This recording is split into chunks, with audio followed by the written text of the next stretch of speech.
할렐루야. 사람의 마음에는 언제나 두 마음이 있습니다. 그 사람이라고 하고 속 사람이라고도 하고 육의 사람이라고도 하고 영의 사람이라고도 합니다.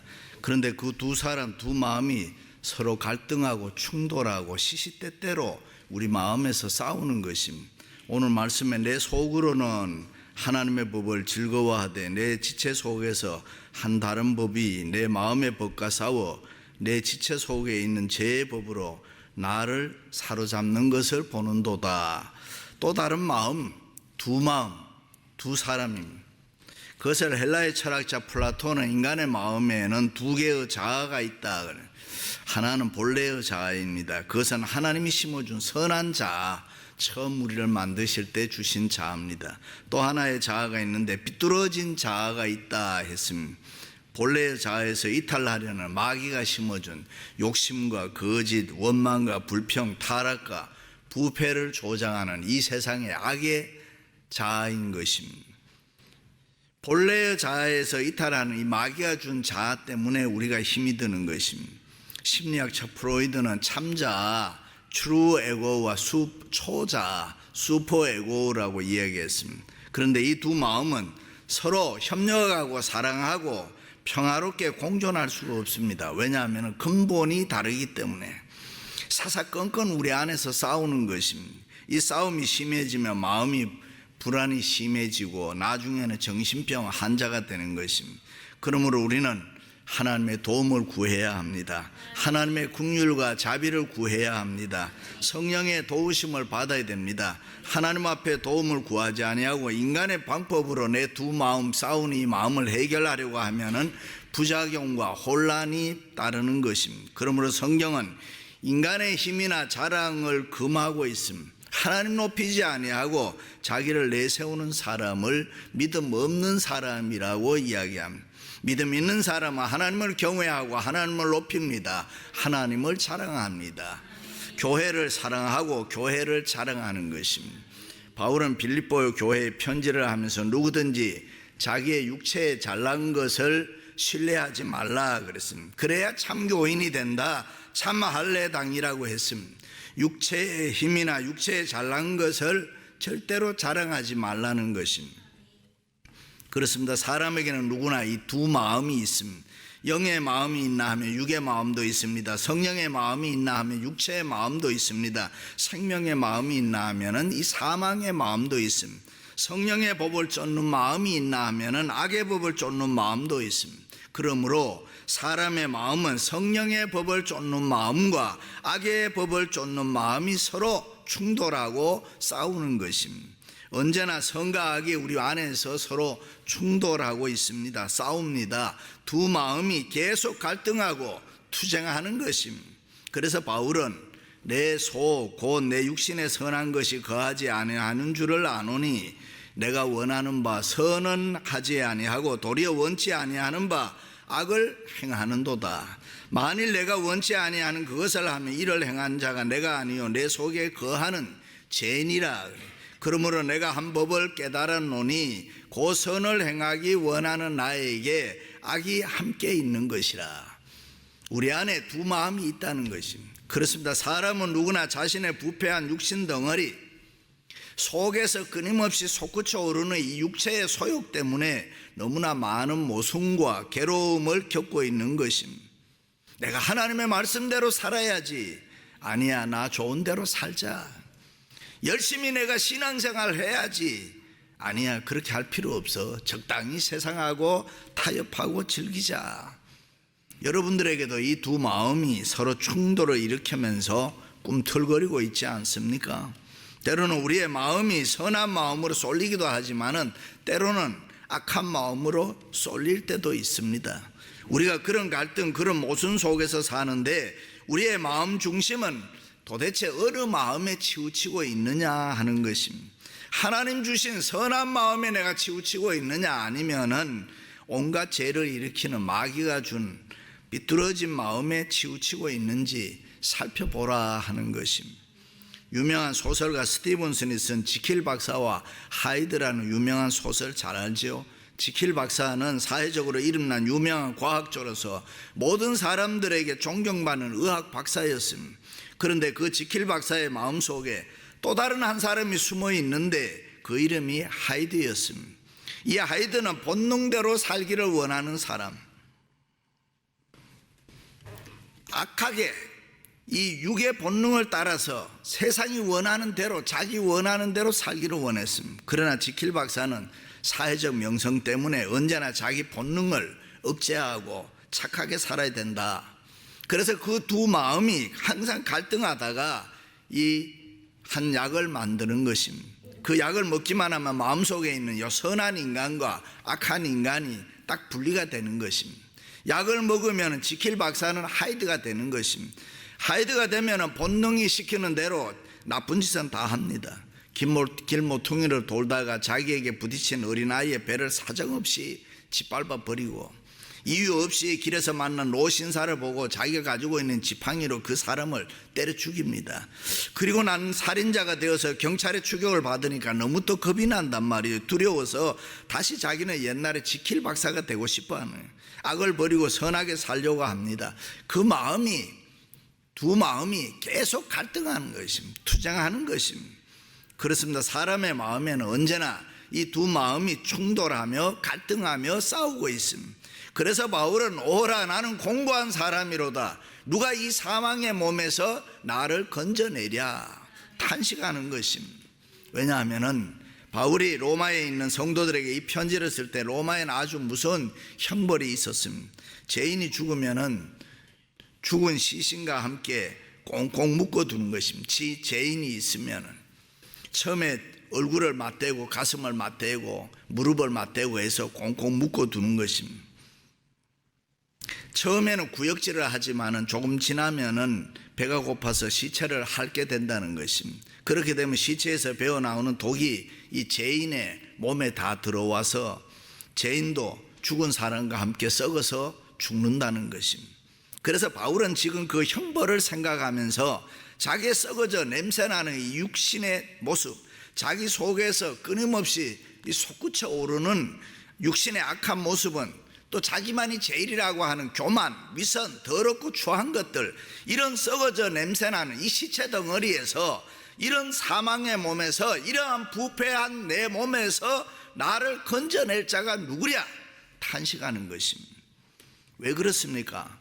이 싸우는 두 마음을 그대로 두면 안 되기 때문에, 그대로 두면 아주 위험합니다. 그대로 방치하면 이중인격자가 되는 것입니다. 인격이 다 깨지고 파탄이 나는 것입니다. 정신착란증이 일어납니다. 이상한 돌발적 행동을 합니다. 때로는 사람을 죽이기까지 합니다. 그러므로 정도의 차이는 있겠습니다만 이 선을 추구하는 거룩한 마음과 악을 충동질하는 악하고 더러운 마음이 공존하면 우리는 절대로 좋은 성도, 좋은 그리스도인들이 될 수가 없습니다. 우리는 그러므로 어떻게 해야 이 두 마음을, 악한 마음을 극복할 수 있느냐 하는 것입니다. 첫째는 주님의 음성을 듣고 순종해야 합니다. 주님의 음성을 듣고 순종해야 이 두 마음을 극복할 수가 있습니다. 처음에 하나님께서 우리 인간을 하나님의 형상으로, 이미지 오브 갓으로 만들었다, 그렇게 이해했습니다. 그 말은 영혼과 육신으로 만들었다, 그 말이에요. 육신만 만든 게 아니고 영혼도 만들었다. 하나님이 영이신 것처럼 사람에게도 영혼을 만들어 두었다. 육신에 귀가 있어서 소리를 듣듯이 우리의 영혼에도 귀가 있어서 하나님의 음성을 듣고 살도록 만들어 주셨다. 그래서 우리 인간에게는 하나님의 신비스러운 음성을 들을 수 있는 영감, 인스피레이션이 있습니다. 우리가 이렇게 예배할 때, 기도할 때, 찬송을 부를 때, 성경을 읽을 때에, 설교를 들을 때 평소에 생각하지도 못했던 신비스러운 영감을 느낄 수가 있습니다. 우리가 세상에서 살 때도, 길을 갈 때나 아니면 운전을 할 때나 밥을 먹을 때나 평소에 생각하지도 못했던 이 신비스러운 주님의 음성을 들을 수가 있습니다. 우리의 신앙이 성장하면은 성장할수록 하나님으로부터 오는 영감이 더 풍성해진다 그랬습니다. 소위 성령 충만한 사람이죠. 할렐루야. 때로는 양심을 충동질하는 주님의 음성을 들을 수가 있습니다. 내가 하는 일이 옳으냐? 너 그렇게 살아도 되겠느냐? 박 목사 너가 성령의 사람이냐? 그 여러 모양으로 주님의 음성이 우리에게 들릴 수가 있습니다. 그런데 그런 주님의 음성이 들릴 때에 그 순간을 놓쳐버리면 절대로 안 되는 것입니다. 그 주님의 음성을 듣는 순간에 새롭게 순종하고 결단하는 그런 용기가 있어야 되는 것입니다. 할렐루야. 오스카 와일드가 쓴 그날 이후에라는 글에 보면 예수님께서 이 땅에 계실 때 병을 많이 고쳐주었습니다. 그리고 은혜를 베풀어 줬습니다. 근데 그런 사람들이 도대체 그 이후에 어떻게 사는가 모습이 궁금했습니다. 길 가시다가 한 술주정꾼을 만났습니다. 예수님이 형제요, 왜 이렇게 되어서? 술주정꾼은 예수님을 가만히 보더니 나를 고쳐주신 분이시군요. 내가 안진병이었을 때 당신이 나를 고쳐주었죠. 안진병이었을 때는 구걸하며 살아도 부끄럽지 않았는데 두 발로 뛰면서부터는 구걸할 수 없어서 이렇게 내가 방황하는 삶을 살게 됐습니다. 예수님이 이번에는 갈릴리 바닷가에 갔습니다. 부둣가에는 깡패들이 피를 흘리면서 패싸움을 하고 있었습니다. 예수님이 대낮에 이게 무슨 짓이요? 예수님 아닙니까? 전에 앞을 못 보던 소경이었을 때 진흙 발라서 내 눈을 뜨게 해 주었죠. 그때는 정말 기뻤습니다. 온 세상이 나의 것이었습니다. 그러나 눈을 뜨고 보니 세상 돌아가는 것이 내 마음에 들지 않아서 결국 하풀이 싸움꾼이 되었습니다.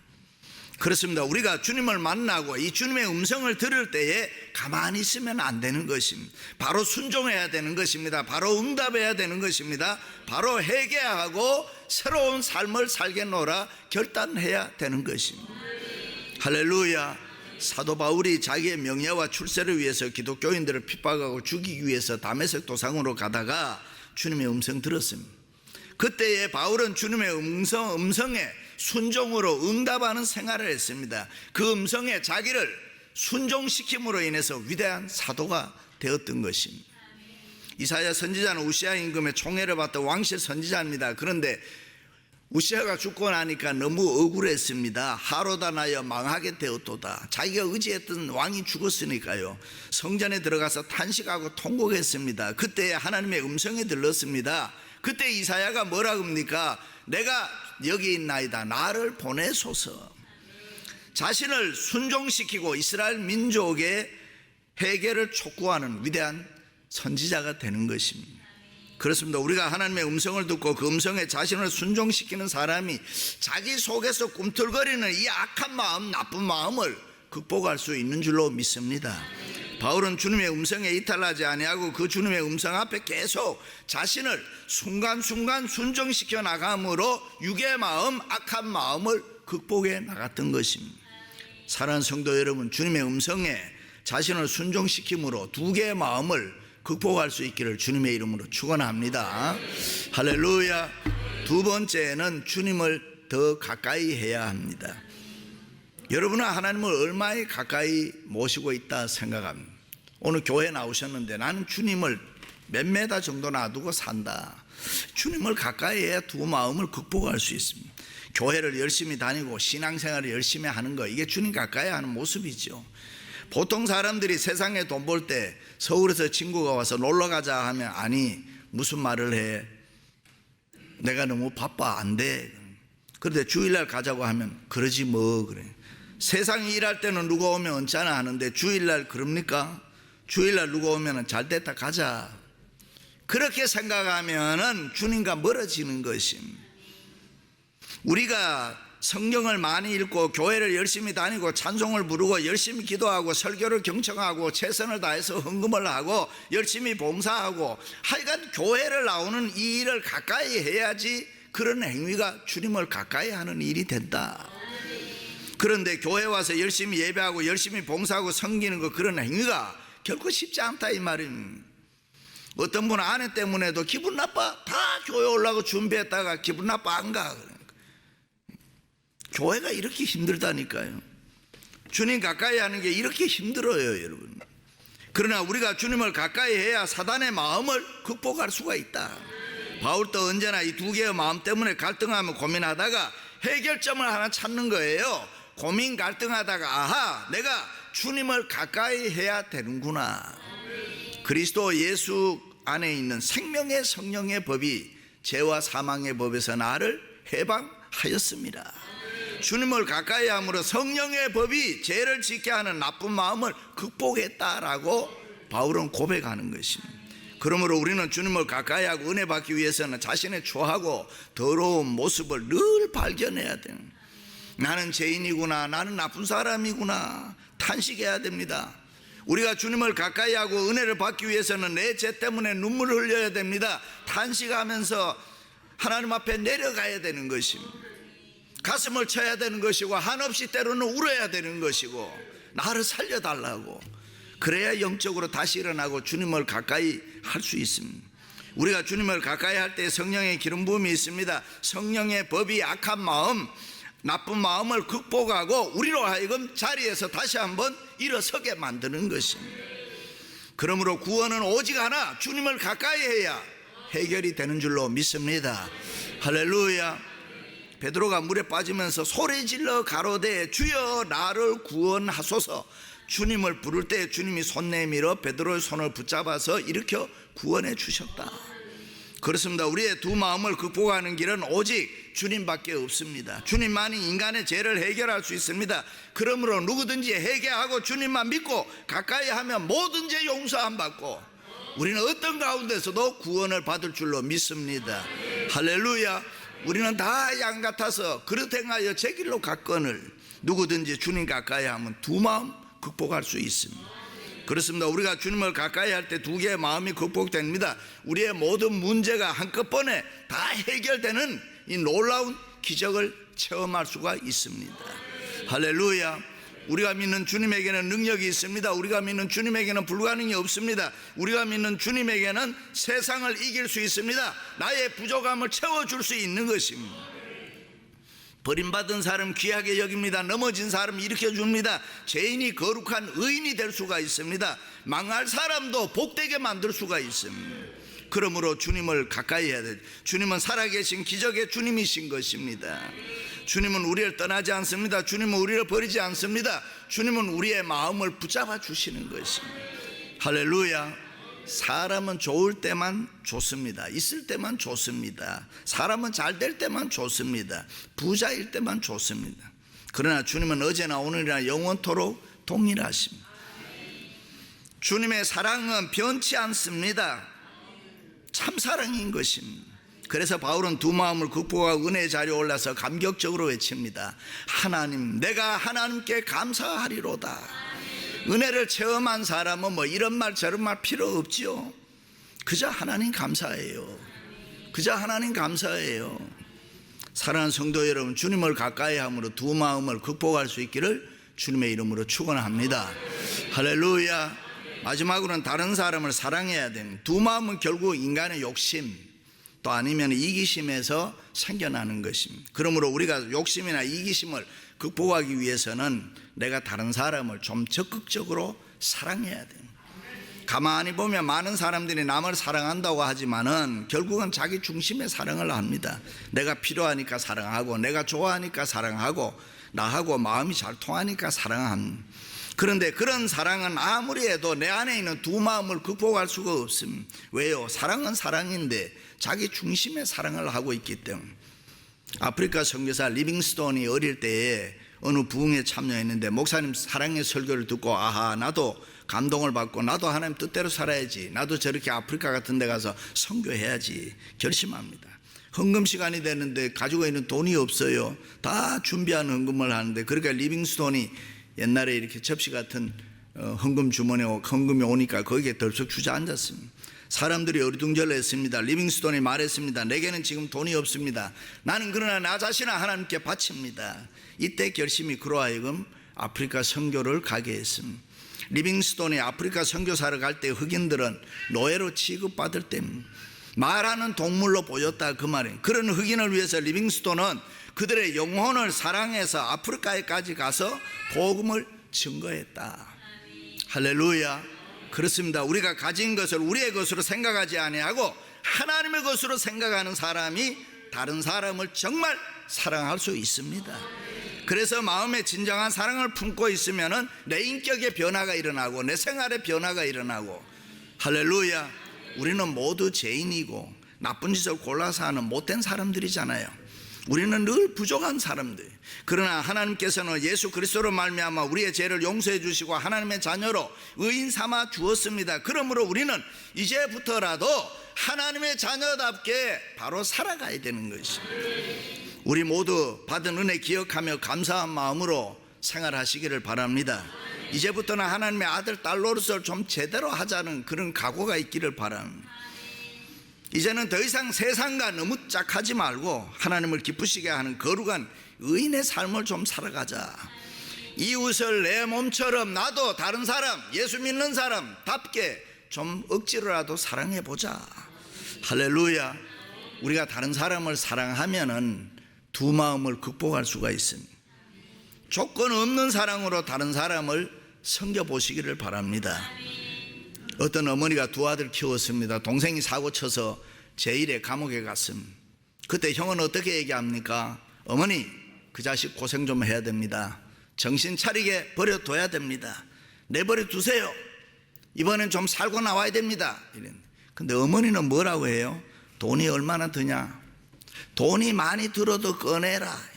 그게 어머니 사랑이에요. 아무 조건이 없습니다. 그저 사랑하니까. 예수님 세 번 모른다고 한 베드로에게 예수님 다시 찾아와서 Do you love me? 너 나 사랑하니? 왜? 사랑하면은 해결할 수 있다 이거지. 할렐루야. 사랑하면 문제 안 된다 그 말이에요. 사랑하면 하나님이냐 세상이냐 말씀이냐 떡이냐 갈등하고 고민할 필요 없다는 것이. 사랑하면 두 마음을 쉽게 극복할 수 있다는 거예요. 우리는 우리의 두 마음을 그대로 놔두면 안 되기 때문에 우리는 해결해야 됩니다. 극복해야 됩니다. 내 안에 선과 악이 충돌하게 버려두면 안 되는 것입니다. 해결해야 자유함을 얻을 수가 있고 은혜와 축복을 삶을 살 수 있기 때문입니다. 할렐루야. 사랑하는 성도 여러분, 주님의 음성에 순종하고 주님을 더 가까이 하고 다른 사람을 사랑함으로 이 두 개의 마음을 극복하고 승리의 삶을 살아가시기를 주님의 이름으로 축원합니다.